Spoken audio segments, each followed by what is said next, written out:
अरे भाई, आज तो पगार का दिन है। देखो अब ये सेठ हरिचंद कोई ना कोई लोचा जरूर करेगा। देखो भाइयों, अब भी मेरे पास तुम्हें देने के लिए पैसे नहीं है। देख गोपाल, मुझे ज्यादा हिसाब किताब ना समझा। यह 3000 रख अगर चाहिए तो, और अगर नहीं चाहिए तो कहीं और काम ढूंढ ले। बिरजू, तुम्हें डरने की जरूरत नहीं है। मैं तुम्हारे बारे में सब जानता हूँ। मेरी नजर हमेशा मेरे भक्तों पर रहती है। बाकी बचे पैसों को संभाल कर रख देंगे। बहुत समय पहले की बात है। रामगंज नामक एक सुंदर सा गांव हुआ करता था। उसे गांव में एक लकड़हारा रहता था जिसका नाम बिरजू था। बिरजू बहुत ही ईमानदार और मेहनती था। वह हमेशा अपने काम से खुश रहता था। उसके पास ज्यादा पैसे नहीं थे, लेकिन वह अपनी जिंदगी से संतुष्ट था। बिरजू के परिवार उसकी पत्नी और उसके 2 बच्चे थे। बिरजू सेठ हरिचंद के यहाँ लकड़ी काटने का काम करता था और लकड़ी काटने के बदले में सेठ हरिचंद बिरजू को पैसे देता था, जिससे बिरजू और उसके परिवार का जीवन व्यापक होता था। विमला, मैं काम पर जा रहा हूँ। आज बहुत देर हो गया है, तो तुम बच्चों को स्कूल छोड़ आना। जी स्कूल तो मैं छोड़ आऊंगी, लेकिन गोलू और पिंकी पिछले 2 दिन से कह रहे हैं कि उनके स्कूल की टीचर स्कूल की फीस मांग रही है। हाँ, तो जाकर दे आओ ना स्कूल की फीस। अजी कहाँ से दूं? आप जो पगार लाते हैं उसमें मुश्किल से तो घर चल पाता है। अब इतनी सी तनख्वाह में मैं बच्चों की फीस का इंतजाम कैसे करूं? अजी मैं एक बात आपको साफ साफ कह देता हूँ, आप सेठ हरचंद जी से पगार बढ़ने की बात कहिए। दिन पर दिन खर्च बढ़ता जा रहा है। बाजार में अगर सब्जी लेने निकले तो सब्जियों के दाम आसमान छू रहे हैं, और बच्चों की पढ़ाई का खर्च, घर का खर्च अब इतनी कम तनख्वाह में कैसे गुजारा होगा? ठीक है, मैं आज ही सेठ जी से थोड़ा पगार बढ़ने की बात करता हूँ। इतना कहकर बिरजू काम पर चला जाता है।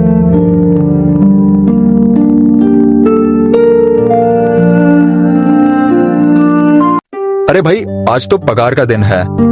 देखो अब ये सेठ हरिचंद कोई ना कोई लोचा जरूर करेगा। हमेशा कोई ना कोई बहाना बनाकर पगार कम कर देता है, और अगली बार तो मेरी आधी पगार काट ली थी, यह कहकर कि जो मैंने हरचंद जी से 300 उधार लिए थे उसका ब्याज बढ़ाकर 2000 हो गया है, इसलिए मैं तुम्हारी पगार में से 2000 काट रहा हूँ। हाँ गोपाल भाई, तुम एकदम ठीक कह रहे हो। ये सेठ हरिचंद ना एक नंबर का चालक और लालची इंसान है। एक तो 2 गुना कम कर लेता है और बदले में पैसे भी पूरे नहीं देता। हाँ भाई, मेरी भी अगली बार सेठ हरिचंद ने पगार काट लिए थे। मैंने बस एक छुट्टी ली थी जब मेरा बेटा बहुत बीमार था, और इस हरिचंद ने इसका फायदा उठाकर मेरी पूरी आधी पगार काट ली। हे भगवान, बस सेठ जी इस बार मेरी पूरी पगार दे दे। बच्चों के स्कूल की फीस भी भरनी है। ऐसे सभी लकड़हारा अपने काम पर लग जाते हैं। काम करने के बाद सेठ हरिचंद के पास जाते हैं। सेठ जी, महीना पूरा हो गया है, हमें हमारी तनख्वाह दे दीजिए। देखो भाइयों, अब भी मेरे पास तुम्हें देने के लिए पैसे नहीं है। अब भी माल नहीं बिका है, सारा माल गोदाम में ही पड़ा हुआ है। कल या परसों तक तुम्हें तुम्हारी तनख्वाह मिल जाएगी। पर सेठ जी, अभी हमारे पास बिल्कुल पैसे नहीं बचे हैं। घर का भी सामान लाना है, बच्चों की फीस भरनी है। अरे मैंने कहा तो सही, 1-2 दिन और रुक जाओ, कल या परसों तक पैसे मिल जाएंगे।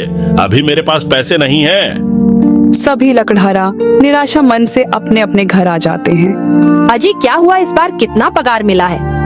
विमला, अभी कोई पगार नहीं मिला। सेठ जी ने कहा है कि 1-2 दिन में पगार मिल जाएगा। पगार नहीं मिला? आपको तो पता है ना, बच्चों की फीस भरनी है। इनकी स्कूल टीचर ने आज साफ साफ चेतावनी दे दी है कि अगर कल फीस नहीं लाई तो बच्चों को घर पर ही बिठा लेना। अब बताओ मैं क्या करूं? मैं क्या करूं विमला, ये सेठ जी समय पर कभी पैसा देते ही नहीं है। अब तो बस हम इंतजार के सिवा और कुछ नहीं कर सकते।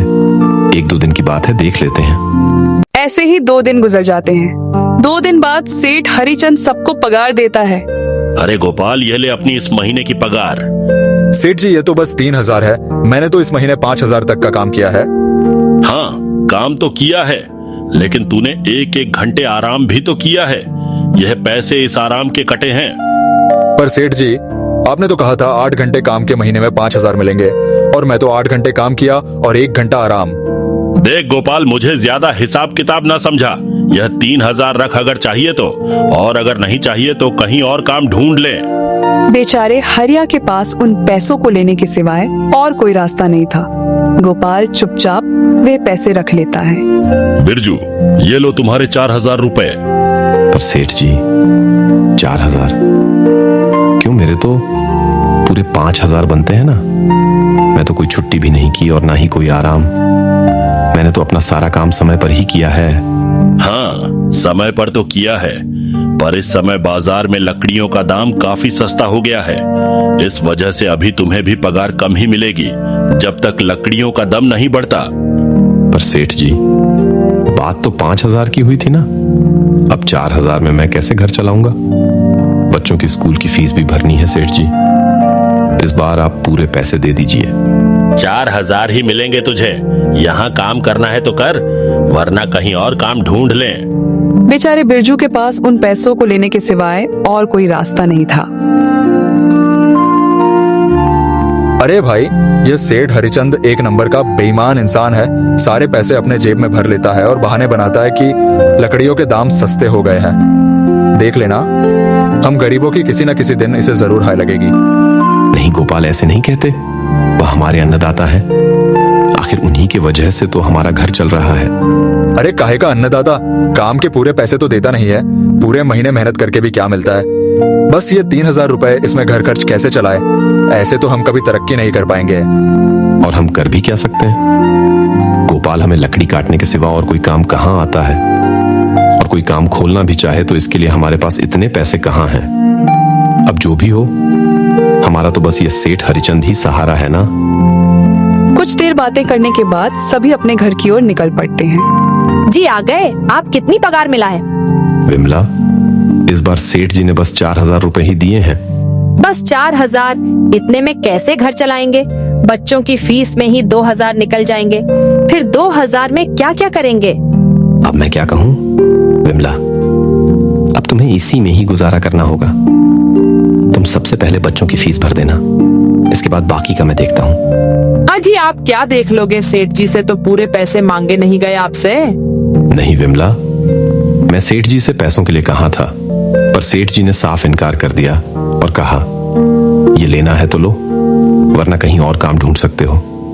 मैं सोच रहा हूँ कि लकड़ी काटने के बाद मैं कहीं और भी काम ढूंढ लूं। सेठ जी के यहाँ से काम करने के बाद मैं दूसरी जगह पर काम किया करूंगा। इससे कुछ ज्यादा आमदनी हो जाएगी। आज ही मैं सेठ जी के पास से काम करने के बाद और भी जगह काम ढूंढने जाऊंगा।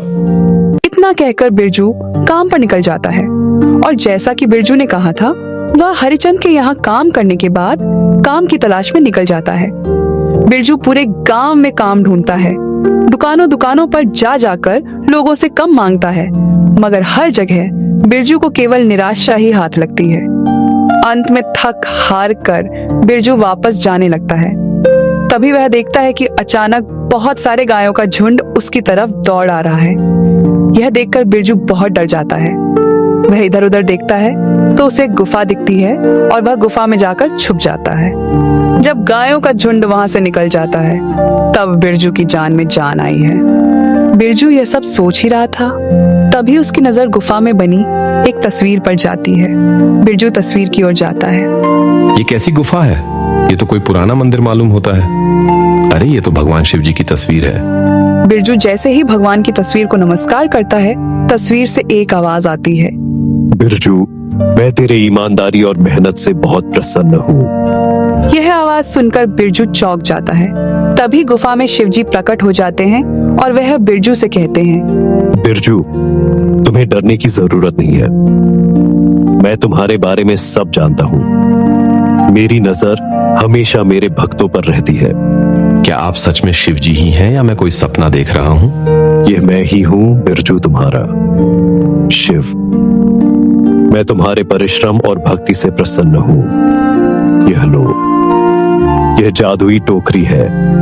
जादुई टोकरी? क्या ये वही जादुई टोकरी है जिसके बारे में हमारी दादी कहानी सुनाया करती थी कि किसी गांव में एक जादुई टोकरी हुआ करती थी और वह सबकी इच्छाएं पूरी करती थी? हाँ बिरजू, ये वही जादुई टोकरी है।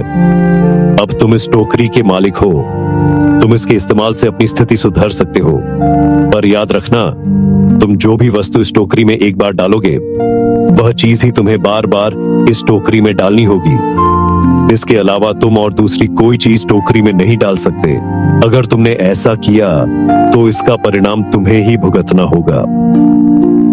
मेरी इस बात को हमेशा ध्यान में रखना और सोच समझकर बिना लालच किया। इस टोकरी में वही सामान रखना जिसकी तुम्हें जरूरत हो। बिरजू टोकरी को लेकर घर आ जाता है। विमला, ये देखो, ये मैं क्या लेकर आया हूँ। क्या लाए हो आप? बस ये एक टोकरी। सबसे पहले ये बताइए, आप तो काम की तलाश में गए थे ना, तो कोई दूसरा काम मिला कि नहीं? नहीं। अरे विमल, मेरी पूरी बात तो सुनो। ये कोई ऐसी वैसी टोकरी नहीं है, बल्कि ये एक जादुई टोकरी है।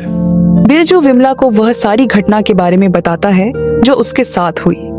अच्छा, तो आपका कहने का मतलब है कि इस टोकरी में हमें कोई ऐसी चीज डालनी होगी जिसकी हमें सबसे ज्यादा जरूरत हो। हाँ विमला, हमें सोच समझकर ही इसमें कोई चीज डालनी होगी। बिरजू थोड़ी देर सोचता है, फिर उसका ध्यान उन लकड़ियों पर जाता है जो एक बार उसने विमला को रखने को दी थी।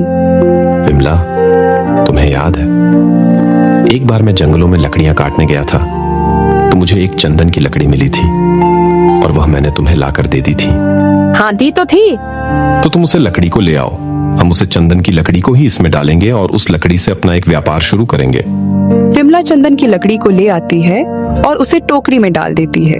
वह जैसे ही चंदन की लकड़ी को उस टोकरी में डालते हैं, उसमें कई सारी लकड़ियां आ जाती हैं। अरे वाह, ये तो चमत्कार ही हो गया। ये देखिए, कितनी सारी चंदन की लकड़ियां हो गई। अगर आप इसको बेचेंगे तो इससे काफी अच्छे पैसे मिलेंगे।